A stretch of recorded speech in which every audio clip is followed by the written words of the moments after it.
আপনার জন্য আমার জন্য আসান হয়ে যাবে।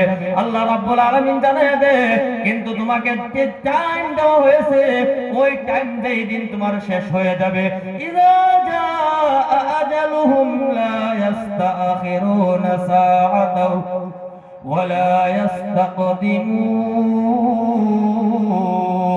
আল্লাহ রাব্বুল আলামিন জানায় দেন, যেই সময় নাকি তোমার টাইম শেষ হয়ে যাবে, অর্থাৎ তোমার হায়াতটা মুকাম্মল হয়ে যাবে, সেই দিন এক সেকেন্ড তোমার আগেও জানকে কবজ করবে না, আর এক সেকেন্ড কলমও করবে না, দেরিও করবে না। যে জায়গার মধ্যে যে টাইম মোতাবেক তোমাকে নির্ধারিত করা আছে, ধরেন আমার যদি মৃত্যু লেখা থাকে গুয়াহাটি জিমসের মধ্যে, আমাকে আল্লাহ ওই সময়ের মধ্যে যদি আমার গাড়ি ভাড়া যদি টাকা নাও থাকে, যে কোনো পর্যায়ে ওই জায়গার মধ্যে পৌঁছাইবে, ওই টাইম মোতাবেক ওই সময় মোতাবেক আমাকে ওই জায়গায় আল্লাহ যে কোনো পর্যায়ে পৌঁছাবে 100% সত্য। কারণ কার মত কোন দিন আসবে, কোন সময় আসবে, কোন জায়গায় আসবে, এক আল্লাহর সারা দুনিয়ার কোন নবী রাসূল তো দূরের কথা, মানুষ তো দূরের কথা, কোন নবী রাসূলও জানে না। আল্লাহ রাব্বুল আলামিন জানায়া দেন, যেই দিন তোমার টাইম মুকাম্মল হয়ে যাবে, ইযা জাআ আজালুহুম লা ইস্তাখিরুনা সাআতাও ওয়া লা ইস্তাকদিমুন। তোমার যেদিন টাইম মুকাম্মল হয়ে যাবে, এক সেকেন্ড তোমার জান আগেও কবজ করবে না, এক সেকেন্ড দেরিও করবে না। ও ভাই, একটি ঘটনা মনে পড়ে গিয়েছে যে কিভাবে আল্লাহ ওই টাইমের মধ্যে কোন জায়গার মধ্যে কিভাবে পৌঁছাবে, কিভাবে সম্ভব। 100% সম্ভব। আল্লাহ হযরত ইদ্রিস আলাইহিস সালাতু ওয়াস সালাম, এই নবীর নাম শুনছেন নাই? ইদ্রিস নবীর নাম শুনছেন নাই?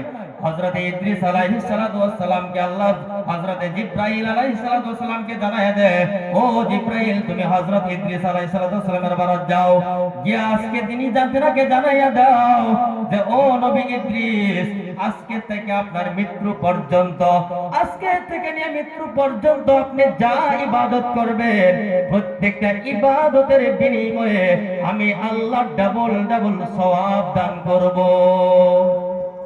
যখন এই সংবাদ দিয়া পাঠাইয়া দিলেন, হযরত জিবরাইল ইদ্রিস নবীর কাছে আসলেন, এই সুসংবাদ যখন শোনাইয়া দিলেন, তখন তিনার মনের মধ্যে লালস লোভ বেড়ে গেল, তিনি চিন্তায় পড়ে গেল, কনফিউজ হয়ে গেল। আমার জানি হায়াত কতটুকু আছে আমি তো জানি না, আজকে যদি আমার হায়াত যদি বেশি হয়, তাহলে তো আমি আরো বেশি সওয়াব কামাইতে পারবো। সুবিধা ভাই আমরা নাই, লুবাইবো না নাই, এমন ফেসিলিটি যদি দেয়, যদি সাধারণ হন কোনজা যে ইন্দ্রা ফিল্ড হয়, এটা প্রধানমন্ত্রী কম্বল দিতাছে, সবা তৈয়া কম্বলের তলে তৈয়া ধরবো, রাইতে 2টা 3 না সারা রাতটা 5 দিন বড় অবস্থা করতে কম্বল লাগবে। এই অফার যদি কি হইতে ওই বাড়ি থাকবো, কি থাকবো?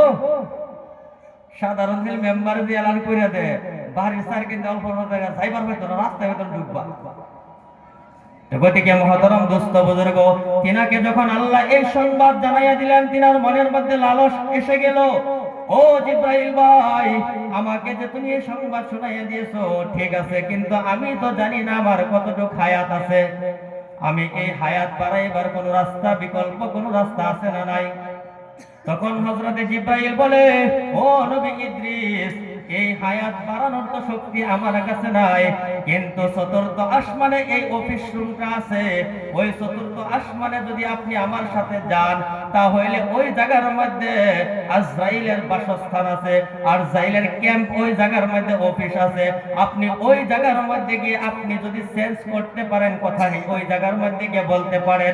তখন ওই ইদ্রিস নবী বলে, ও ভাই জিবরাইল, আমাকে যে কোনো পর্যায়ে হোক আমাকে ওই জায়গার মধ্যে তুমি নিয়ে যাও, আমি কি আমার হায়াতটুকু বাড়াই আনবো, আমার হায়াতটা বৃদ্ধি করে আনবো। তিনার লোভ লেগে গেল, কারণ আজকাল থেকে মৃত্যু পর্যন্ত এক এক আমলের বিনিময়ে আল্লাহ ডাবল সওয়াব দান করবে। লোভ তো সুবিরে আসবো, আইবো না নাই? হ্যাঁ, আরাম চাইবো, 100 বার আইবো।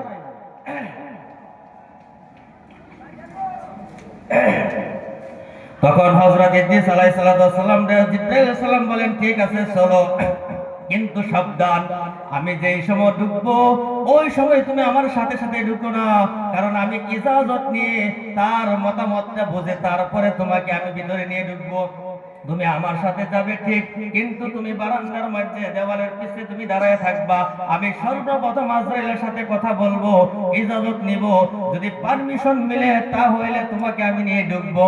ও বাবা যুবক, মুরব্বী বাবারা, পর্দানিশীর মা এবং বোনেরা, আজকে দেখেন মৃত্যু কার কোন সময় কোন জায়গাতে আসে কেউ জানে না, কিন্তু যেই জায়গার মধ্যে আপনার আমার মৃত্যু আছে অবশ্যই আল্লাহ ওই জায়গার মধ্যে পৌঁছাইবেন।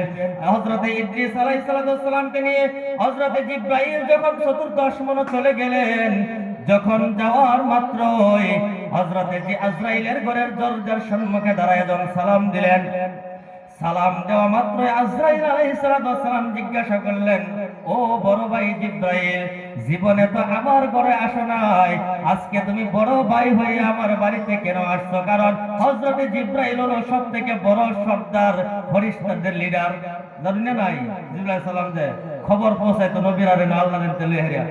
এই জিবরাইল আলাইহিস সালাম হযরত আজরাইল সালামের বাড়িতে যখন গেল, যাওয়ার সাথে কিসের জন্য আসলা? তখন তিনি বললেন, ও ভাই, তোমার কাছে আমি একটি আপত্তি জানাই, তোমার কাছে একটা আপিল করতে চাই। কিসের আপিল? যে আমি তোমার কাছে হযরতে ইদ্রিস আলাইহিস সালামকে নিয়ে আসতে চাই, তুমি কি বলো? তখন তিনি এই কথা শোনা মাত্রই তিনি বলেন, আলহামদুলিল্লাহ। আরে আমি কইলাম এই কথা, ইজন কইলাম, তুমি আলহামদুলিল্লাহ কইলে কারণ কি? আলহামদুলিল্লাহ কইলা কারণ কি? তখন হযরতে জিবরাইল বলেন, ও ভাই আজরাইল, তোমার তো এই সময় আলহামদুলিল্লাহ কওয়ার, প্রশংসা করার কারণটা কি বলো? তখন বলেন, ও ভাই জিবরাইল, প্রত্যেকদিন সকাল বেলা, আজকে সকাল থেকে নিয়ে আগামী কাল সকাল পর্যন্ত কার মৃত্যু কোন জায়গায় হবে সেই লিস্টটা আমার কাছে হাজির হয়ে যায়, কিন্তু আজকে এমন এক ব্যক্তির নাম এই লিস্টের মধ্যে আছে, কিন্তু ওই মানুষটার লিস্ট কোন জায়গার মধ্যে মৃত্যু হবে আমি এই চিন্তার মধ্যে পড়ে আছি, যে মানুষটার মৃত্যুতে এমন জায়গা হবে যে জায়গার মধ্যে আসা তো অসম্ভব।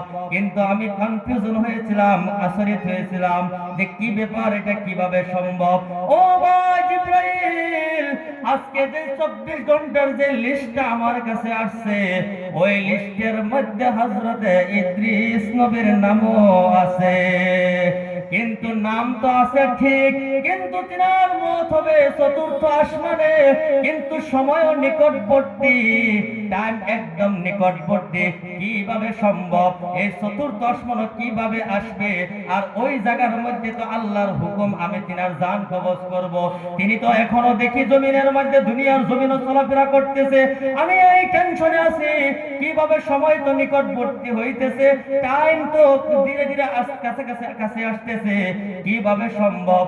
কিন্তু তুমি যে আমার বাড়িতে নিয়ে আসছো, এই জন্য আমি আলহামদুলিল্লাহ শুকরিয়া আদায় করেছি।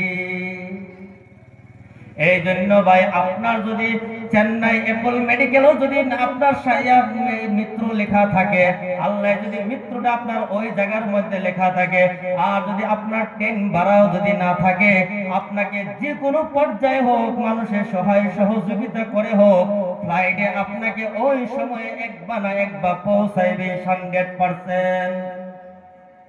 এটা বিশ্বাস হয় কি? এই যে ইন্টারভিউতে যাইবার ভাই আমি গ্যারান্টি আছে কি? বলেও নাই।